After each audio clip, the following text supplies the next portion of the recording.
A paz do Senhor, meus irmãos, tudo bem com vocês? Eu espero que vocês estejam bem, sim. Eu sou o pastor Heraldo e nós vamos aqui para mais uma EBD em Foco.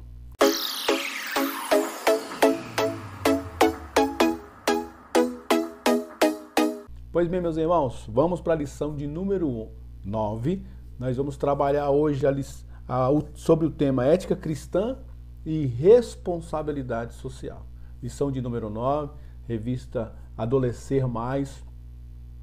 Nós vamos abençoar aqui a vida dos nossos adolescentes, falar sobre um tema que desde novo, tantas nossas crianças, jovens e adolescentes, é importante que eles aprendam desde já que a fé cristã precisa ter uma ação que concretize-se na vida de outro.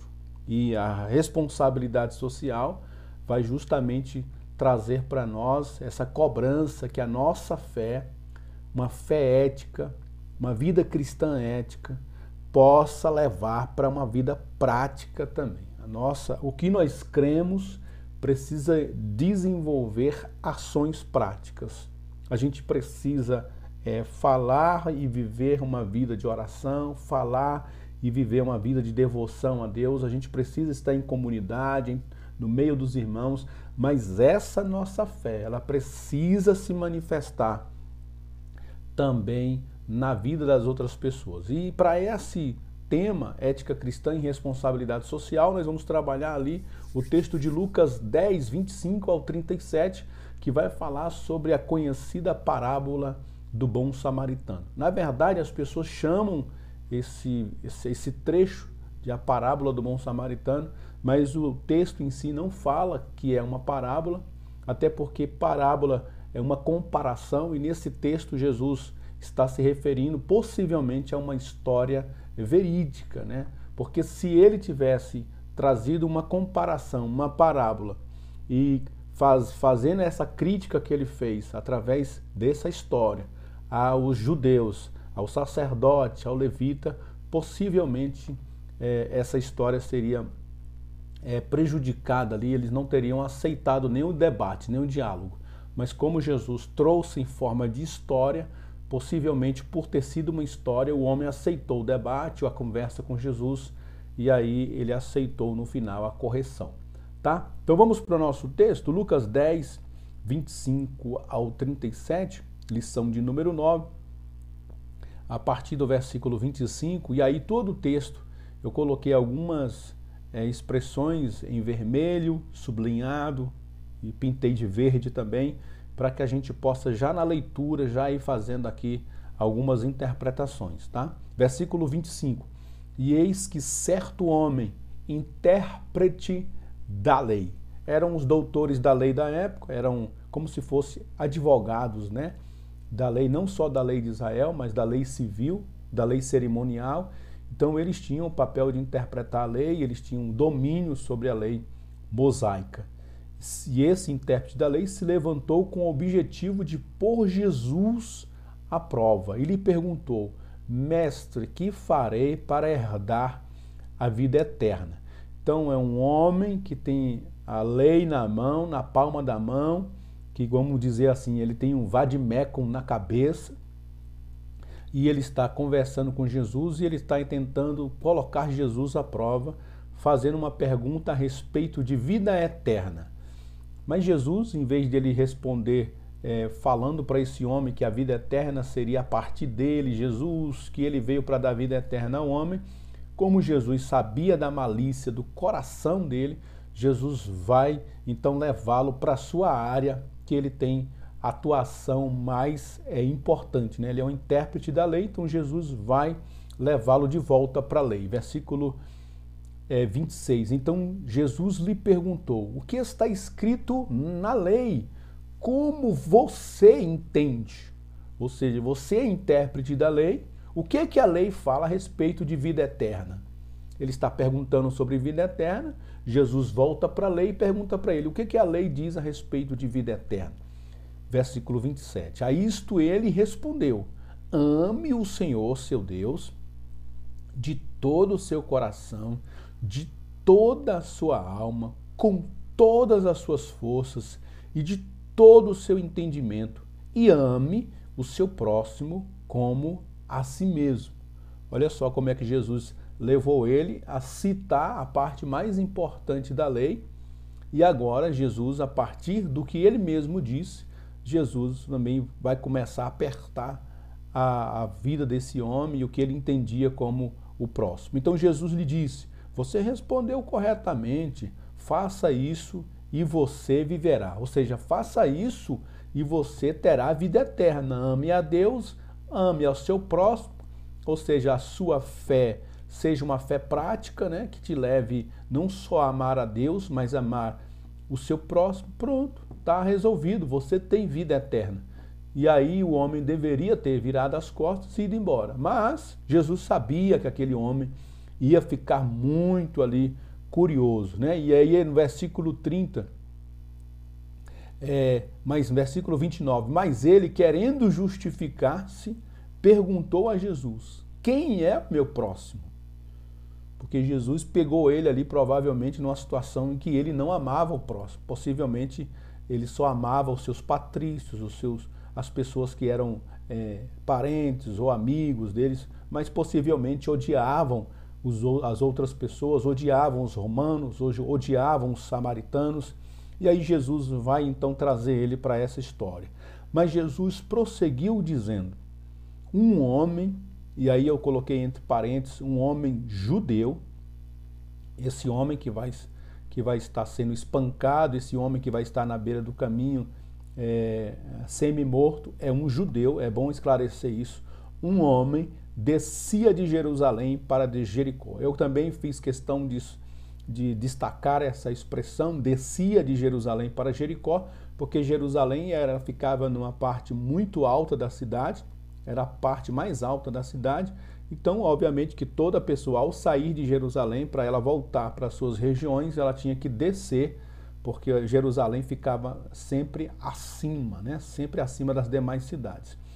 Descia de Jerusalém para Jericó e caiu nas mãos de alguns ladrões. Ou seja, é uma estrada extremamente perigosa. Era um caminho que eles faziam de Jerusalém para Jericó. A história conta que era uma estrada tradicional, mas extremamente perigosa. As pessoas percorriam ela principalmente durante o dia, porque à noite era muito perigoso passar por lá.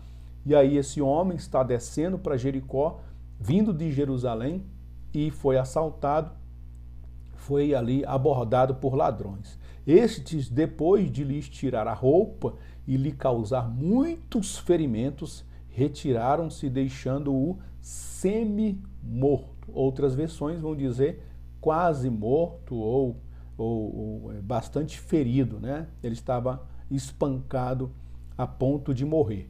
Versículo 31, por casualidade, um sacerdote estava descendo por aquele mesmo caminho e, vendo aquele homem, passou de largo. Eu coloquei entre parênteses, na Nova Tradução da Linguagem de Hoje, essa expressão passou de largo, na linguagem de hoje, tratou de passar pelo outro lado da estrada.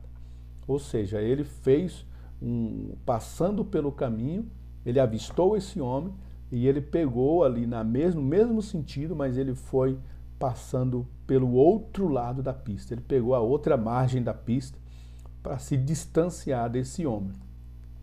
Versículo 32, de igual modo, ou seja, da mesma forma que o sacerdote procedeu, um levita descia por aquele lugar e, vendo-o, passou de largo, também a mesma expressão, ele passou pelo outro lado da pista, passou de largo. Verso 33, certo samaritano que seguia o seu caminho, passou perto do homem e, vendo-o, compadeceu-se dele. Olha só como é que esse texto é interessante, porque o samaritano ele fez completamente diferente do levita e do sacerdote. O samaritano ele vai passar perto do homem, e por ele passar perto do homem, ele vai ver o homem. E por ele ver o homem e a situação deplorável que aquele homem estava, ele vai se compadecer dele. E o versículo 34 diz que ele vai fazer algo a mais, ele vai se aproximar do homem. E aproximando-se, fez curativos nos ferimentos dele, aplicando-lhes óleo e vinho. Depois colocou aquele homem sobre o seu próprio animal, levou-o para uma hospedaria e tratou dele. No dia seguinte, separou 2 denários e os entregou ao hospedeiro, dizendo: cuide deste homem. E se você gastar algo a mais, farei o reembolso quando eu voltar. Então Jesus perguntou: qual destes 3, ou seja, o sacerdote, o levita e o samaritano, qual destes 3 lhe parece ter sido próximo do homem que caiu nas mãos dos ladrões? O intérprete da lei respondeu: o que usou de misericórdia. Eu abro parênteses e coloquei aí também, por que ele usou essa expressão, o que usou de misericórdia? Em vez dele responder o samaritano, era mais fácil ele ter falado o samaritano, mas os judeus eles evitavam até mesmo mencionar o nome samaritano. Isso aqui já prova o ódio que esses homens tinham uns dos outros, né? Que o judeu tinha do samaritano e o samaritano tinha dos judeus. E ele respondeu: o que usou de misericórdia, ou seja, ele omitiu a palavra samaritano aqui das suas expressões, para com ele. Então Jesus lhe disse: vá e faça o mesmo. E aí conclui-se a narrativa da pergunta do homem: vá e tenha a vida eterna com isso. Através dessa sua ação você vai ter a vida eterna, porque a sua fé vai ter uma demonstração na vida prática, né? Vamos aqui pensar um pouquinho sobre esta lição e refletir baseado na mensagem valiosa que está em 1 João 3,17 e a verdade aplicada. A mensagem valiosa, 1 de João 3,17, diz: ora, se alguém possui recursos deste mundo, na linguagem de hoje diz se alguém é rico, né? Ou seja, se tem muitas propriedades.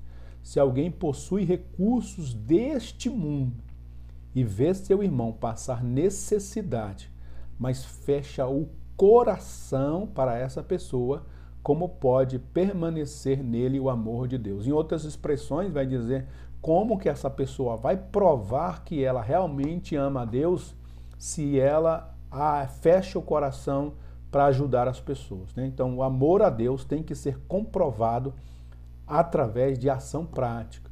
E é justamente isso que trata a nossa verdade aplicada, dizendo assim: ó, fazer a vontade de Deus inclui empenhar-se para diminuir a desigualdade social e socorrer os menos favorecidos. Sempre haverá pobres na terra. A própria Escritura diz que aos pobres Deus cuida deles, Deus é quem trata deles, sempre haverá pobres.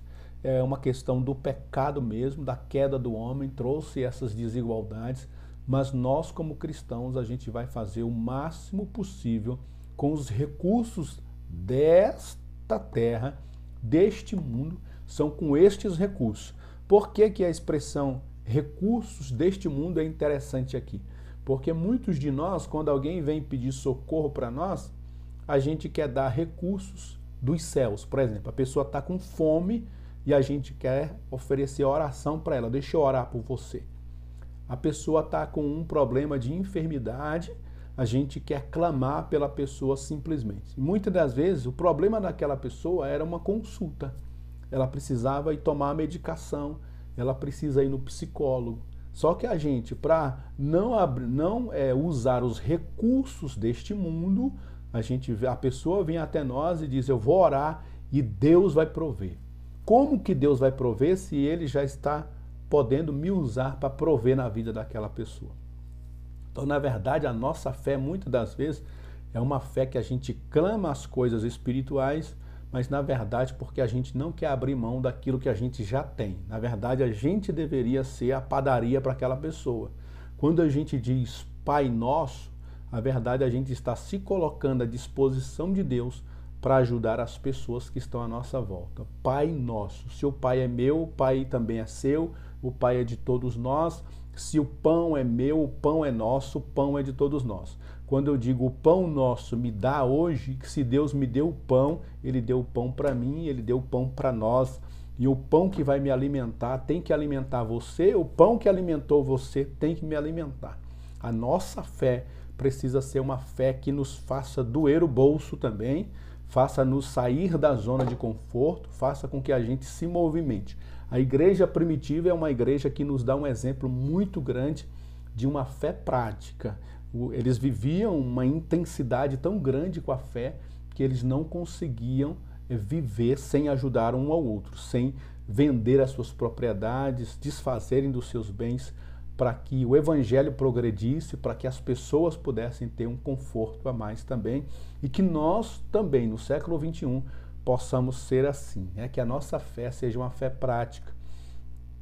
E aí, como introdução, nesta lição, vamos analisar a responsabilidade social do cristão à luz das Escrituras. E aí a gente vai usar, a lição vai falar que a gente vai usar aí essa história do bom samaritano. É bom frisar que isso é uma história. Eu quero frisar aqui também apenas a título de curiosidade, porque nós somos professores e vale a pena a gente aprender isso. Há muitos pregadores, há muitos professores, quando dão esse tipo de assunto do bom samaritano, em primeiro lugar eles colocam um monte de aplicações para esse texto. Então o sacerdote simboliza o religioso, Jesus simboliza tal coisa, o ladrão simboliza tal coisa, o samaritano simboliza tal coisa. Na verdade, a gente não pode fazer isso, o texto não está nos permitindo fazer isso. Jesus está contando uma história para explicar para aquele homem que o próximo de cada um é justamente aquele que cruzou o caminho. Então, o próximo do homem que estava semi-morto poderia ter sido o sacerdote, mas ele abriu mão disso. Poderia ter sido o levita, mas o levita abriu mão disso. E poderia ter sido o samaritano, e o samaritano foi lá e fez o que deveria fazer. Então essa é a história e essa é a explicação da história. Tudo que a gente quiser fazer aplicações aqui, tem gente que coloca que a hospedaria é a igreja. Na verdade, se a gente for fazer esse tipo de forçação no texto, todo texto a gente vai colocar como uma interpretação. Tal lugar simboliza tal coisa. Então, tal expressão simboliza tal coisa. Não, na verdade, o texto não nos permite dizer que a hospedaria simboliza a igreja. Na verdade, a hospedaria é a hospedaria da história e ponto final, tá? É bom a gente sempre frisar isso, para a gente nunca forçar os textos a dizer o que não estão dizendo. Então, é apenas uma história em que Jesus está explicando para o homem o que é ser próximo um do outro. E aí o tópico de número 1 vai falar que a misericórdia é uma atitude cristã. E para esse tópico de número 1, ele vai usar justamente a figura aí do sacerdote. É a persona, que simboliza a fé cristã para nossos dias. É a pessoa que simboliza o ofício religioso. A pessoa que simboliza nós que temos comunhão com Deus hoje. Nós temos relacionamento com Deus. Ele está vindo do templo. Possivelmente ele está há horas, não sabe se há dias, fazendo ali o seu turno sacerdotal. Está oferecendo sacrifícios, quem sabe está cansado, quem sabe há horas a fio ali, oferecendo sacrifício, matando animais, recebendo as pessoas, fazendo o seu ofício sacerdotal. E ele está vindo para casa, está descendo de Jerusalém e indo em rumo a Jericó. E ele possivelmente já está pensando no descanso, tomar um banho, descansar, dormir um pouco. E ele ali está vindo, quem sabe alegre por ter feito o seu trabalho, por ter agradado a Deus. E o que se espera de um homem que saiu de um culto a Deus? O que se espera de alguém que acabou de sair de um ritual religioso? O que se espera de um homem que tem comunhão com Deus? É que a vida dele na caminhada seja uma vida que venha a alcançar as demais pessoas. A revista traz aqui como referência Tiago 4,17, que é aquela expressão que Tiago vai dizer que aquele que sabe fazer o bem e não faz, ele comete pecado. Por que comete pecado? É o pecado da omissão, porque o sacerdote sabia que a lei de Deus ordenava a ele socorrer os necessitados, o órfão, a viúva, ordenava a ele a fazer o bem ao seu próximo, a amar os outros como a si mesmo, a amar os outros acima de si mesmo. Então, aquele sacerdote, vindo pelo seu caminho, ele não deveria ter aberto mão de ajudar aquele homem. E aí, por isso que a lição, aqui no tópico 1, vai falar que essa misericórdia tem que ser exercida por nós, os cristãos. Na parábola, Jesus recrimina esse tipo de comportamento porque são as situações diárias que nos desafiam a praticar aquilo que anunciamos, ou seja, a palavra de Deus. Eu quero frisar essa expressão porque todas as pessoas, elas vão esperar algo diferente de determinado grupo. O que a gente espera, por exemplo, de um grupo de políticos? Que a gente espera que aquele grupo representasse a gente no Congresso, no Senado, que aquele governador fizesse o bem para a cidade. E aí, quando eles não fazem, isso causa uma decepção na gente. Não é assim que a gente age com as outras pessoas? Assim também são as pessoas que são fora da igreja, elas esperam que nós da igreja agimos ou façamos aquilo que estamos proferindo nos nossos cultos religiosos. Nós passamos 2 horas, às vezes até mais, adorando a Deus, dizendo que amamos a Deus. Na saída da porta, a gente já prova que o nosso culto foi vazio. A gente, muitas das vezes, na saída do culto, não cumprimenta a outra pessoa. Na saída do culto, a gente não oferece carona para uma pessoa. A gente está indo para a nossa casa é o mesmo trajeto da irmã, a irmã vai a pé para casa, doente, com a bengala, ou às vezes precisando de carona, a gente vai para a nossa casa, vai seguir o mesmo percurso que era daquela pessoa e simplesmente a gente não vai oferecer carona. A gente vai entrar no nosso carro, vai voltar para nossa casa e todo mundo que ficou para trás se vira para lá, porque cada um com seus problemas. Diz uma expressão, né? Ema, cada um com seus problemas. E na verdade, quando a gente sai do nosso culto de adoração a Deus e a gente despreza as pessoas, a gente não se coloca à disposição para abençoar as pessoas, não só na saída do culto, mas durante a semana, a gente acabou de dizer que a nossa fé é apenas uma fé vazia. O nosso culto foi apenas uma manifestação de religiosidade, mas isso não teve ação prática na vida das outras pessoas. E quem está vendo a gente de fora está dizendo: eita, é complicada aquela igreja ali, viu? A minha mãe congrega lá, mas ela vem sozinha para casa. Eu já congreguei em igrejas em que as pessoas idosas às vezes ficavam uma semana sem ir para a igreja, porque às vezes não tinham como ir andando, moravam perto da igreja, a 1 quilômetro da igreja, mas às vezes agora está com bengala, tem dificuldade na visão, tem dificuldade motora, a pessoa ficava meses sem ir na igreja e às vezes as pessoas pouco se importavam com ela. Tá? Porque a gente entra no culto e a gente se preocupa com a liturgia do culto. Se a música foi boa, se a pregação foi boa, se o ambiente está agradável para nós. E a gente entrou e saiu. E ninguém ali foi abençoado por nós. Há uma história, e essa história aconteceu comigo, isso é verídico.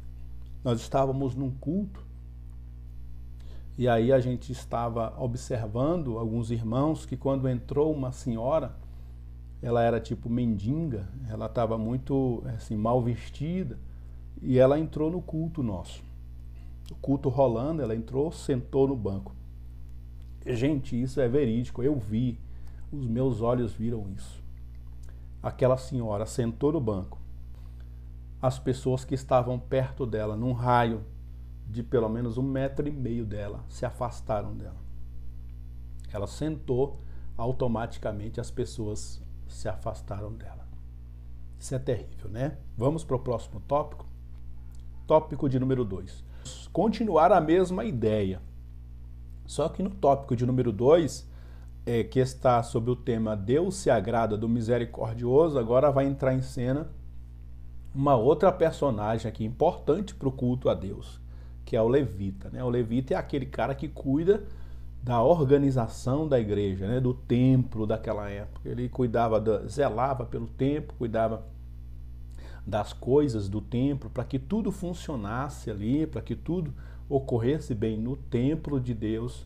A figura do levita ali era extremamente importante. Então ele estava também vindo para sua casa, depois, quem sabe, de um turno de trabalho, estava muito cansado, quem sabe, voltando para sua casa, pensando ali na sua família, nos seus afazeres, e ele se depara também com esse homem, e da mesma forma, a Escritura diz, assim como o sacerdote fez, o levita também vai fazer. Há uma explicação aqui, e eu concordo com ela, que como Jerusalém ficava em cima e Jericó ficava embaixo, então na descida, quem está embaixo vê quem está em cima, e quem está em cima vê quem está embaixo, porque você tem um declive. Então quem está vindo aqui consegue ver quem está lá embaixo. E quem está lá embaixo, se olhar no sentido contrário, vê quem está lá em cima. E muito possivelmente, esse levita estava vindo atrás do sacerdote. E ele percebeu que o sacerdote passou de largo. Passou, aumentou a passada e foi embora. E ele, por dedução, possivelmente por dedução, ele enxergou que o sacerdote avaliou que aquele homem já estava morto e cerimonialmente eles não podiam tocar em morto. Então, cerimonialmente, por uma questão religiosa, ele deduziu que se o sacerdote passou, o sacerdote ele era uma figura importante, ele avaliou, se o sacerdote não acudiu, então eu também não vou poder ou vou precisar acudir esse homem. E aí a revista traz uma expressão que eu quero citar aqui para a gente. Talvez a intenção deles tenha sido seguir o protocolo religioso, não querendo comprometer a pureza cerimonial, caso tocassem alguém que poderia estar morto, né? Então, assim, cerimonialmente falando, eles, por avaliarem que aquele homem estava morto, eles então passaram de largo. Então, assim, por influência do sacerdote, o levita possivelmente agiu da mesma forma. Ele nem avaliou a possibilidade de avançar e de socorrer aquele homem. Ele possivelmente copiou a ação do sacerdote, né? E nem por isso ele vai ser eximido da sua responsabilidade. Nem por isso Jesus deixou de incluir ele na história, mesmo que ele tenha sido induzido ao erro pelo sacerdote. Ali Jesus trouxe ele para a história dizendo que ele deveria ter agido de maneira diferente. O sacerdote passou de largo, mas eu quero avaliar. Eu quero avaliar a situação daquele homem. O que está acontecendo? Por que o sacerdote não foi olhar? Por que o sacerdote passou de largo? Será que ele está morto mesmo? E ele não fez essa avaliação, simplesmente ele seguiu também ali o seu protocolo. E aí, já indo para o tópico de número 3, ele vai falar que aí agora entra em cena a figura do samaritano. E aí o tópico traz o título, cada um dará conta de si mesmo. E o que eu quero destacar nesse tópico de número 3, que vai falar do samaritano, é que no primeiro caso, aquele sacerdote era judeu, negou a ajuda a um judeu. O segundo personagem é um levita, judeu, negou ajuda a um judeu. E o terceiro exemplo é um samaritano que não se dá bem com o judeu e foi lá e ajudou aquele homem caído que era um judeu. O primeiro lugar que esse homem vai abrir mão aqui é dos pressupostos sociais. Ah, eu não falo com aquela pessoa, eu não falo com aquele fulano, eu não me dou bem com aquele ciclano. Então ele já começou a quebrar aí alguns paradigmas. E outras situações que vão acontecendo na narração dessa história envolvendo aqui o samaritano, é que ele se aproxima do homem. No que ele se aproxima do homem, ele vê que o homem não estava morto. Por que o sacerdote achou que o homem estava morto? Porque ele abriu passada e foi pelo outro lado da estrada, ele passou longe do homem. Então a gente só vai poder compadecer das pessoas se a gente se aproximar delas. Se a gente passar de largo das situações das pessoas, o nosso coração não vai sentir a dor das outras pessoas. Para a gente poder se envolver com as pessoas e ajudar as pessoas, a gente precisa entrar com elas nos problemas delas. Eu tenho certeza que se cada um de nós for na rua, se você estiver andando na rua e você parar, o que você está fazendo, e abordar um mendigo, e for conversar com aquele mendigo, tenho certeza que você vai se envolver com a história dele, emocionalmente, psicologicamente, você vai sentir a dor dele. Muitas dessas pessoas que estão na rua, mendigando o pão, elas têm família, elas têm história, elas já foram casadas, algumas já foram trabalhadoras, algumas já foram concursadas, algumas já foram funcionárias públicas, alguns já foram até crentes, pastores, obreiros. Então, cada pessoa que está na rua tem uma história, mas para nós ela é só um número, é só um mendigo a mais. É um homem que não quer trabalhar, é um homem que não quer, a gente já rotula as pessoas, é um homem que não quer nada com a vida, é um homem que está jogando o seu tempo fora. E a gente simplesmente passa de largo e segue a nossa vida. Mas se a gente se aproximar daquela pessoa, sentar um pouco com ela e abraçar elas, a gente vai ver o tanto que a gente vai ter misericórdia, que o nosso coração vai se abrir e a gente vai querer voltar mais vezes ali para ajudar e acudir aquela pessoa. E foi justamente isso que esse samaritano fez. Por se aproximar, ele viu, por ver, ele se compadeceu, e por se compadecer, ele vai pegar os recursos deste mundo que ele tem. Qual é os recursos que eu tenho aqui? O que eu tenho para ajudar esse homem? Eu tenho azeite, é bom para curar. Eu tenho aqui o vinho, é bom para curar.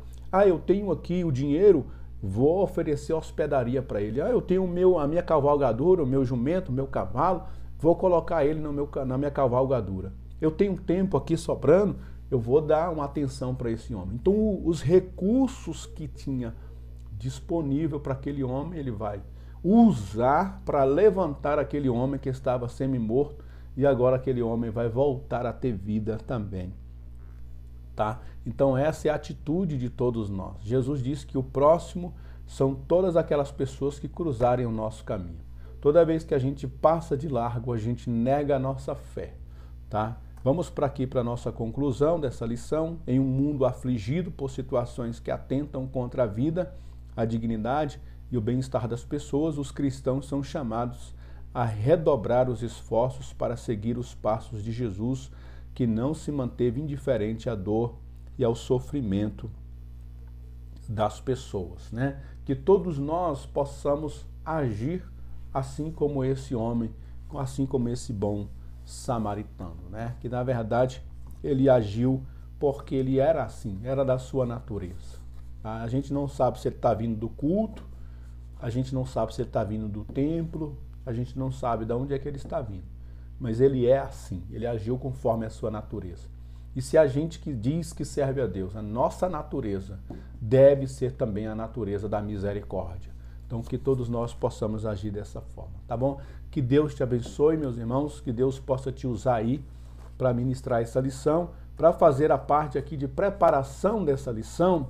A lição no início nos traz aqui que a gente pode fazer um teatro ali, dar umas dicas de um teatro, de uma peça, que a gente pode fazer ali também. Mas eu quero, para aqueles que não conseguirem fazer a peça que a lição traz, eu quero trazer aqui uma dica da gente fazer a produção desse cartaz aí, ó. Eu coloquei algumas figuras nesse cartaz, uma mulher aí na beira do caminho, possivelmente mendigando, um garoto aí, possivelmente aí onde ele mora não tem tratamento de esgoto, né? Tá vivendo aí numa região muito precária, muito pobre. Nós temos aí uma criança que está no lixão, ou seja, a família dela possivelmente vive de catar lixo ali, ela está numa situação de vulnerabilidade. Eu coloquei uma outra imagem de uma criança aí espancada, com os olhos inchados, né? Possivelmente foi espancada, simbolizando a violência doméstica. Coloquei uma outra criança juntamente com uma outra pessoa ali num hospital recebendo a nebulização, possivelmente elas estão doentes, então representa pessoas doentes, e uma outra pessoa, uma mulher ali chorando, possivelmente ela deve estar aí, por essa imagem, ela deve estar no enterro, no velório, ela está muito triste, está chorando, e aí a gente pode pegar imagens como essa, dá para trazer dezenas de imagens simbolizando o problema das pessoas, problemas com saúde, problemas com desemprego, problemas com familiares, problemas de violência doméstica, problemas de pobreza, de fome, de miséria, de falta de saneamento básico. Cada pessoa enfrenta um tipo de problema e o que isso tem a ver comigo, né? A gente deve levar esse cartaz, eu produziria numa cartolina grande, colocaria ali diversas fotografias colocava no quadro branco à frente deles e antes de entrar na lição eu pediria para eles analisarem, descreverem para mim o que eles veem e que se eles tivessem como ajudar aquelas pessoas, o que eles fariam? Essa mulher que está aqui na rua, se você passar por ela, você passaria direto por ela ou você ajudaria ela de alguma forma? Você pelo menos ofereceria uma oração por ela, pelo menos você se comprometeria a voltar depois com alguém que pudesse de fato ajudar essa mulher.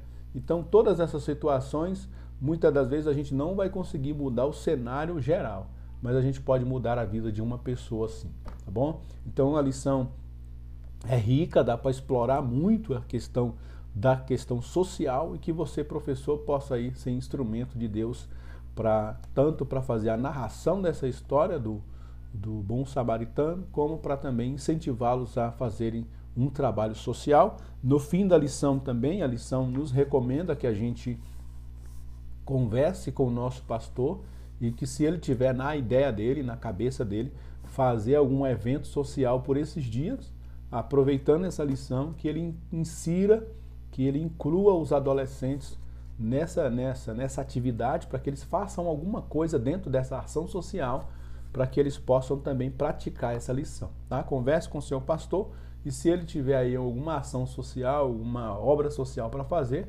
chame os adolescentes para eles irem lá trabalharem e fazerem essa aula na prática, tá? Que Deus abençoe, meus queridos, nesse canal. Para você que é novo aqui nesse canal, nós temos também gravado aulas aqui também para professores de adultos, e também para professores de jovens.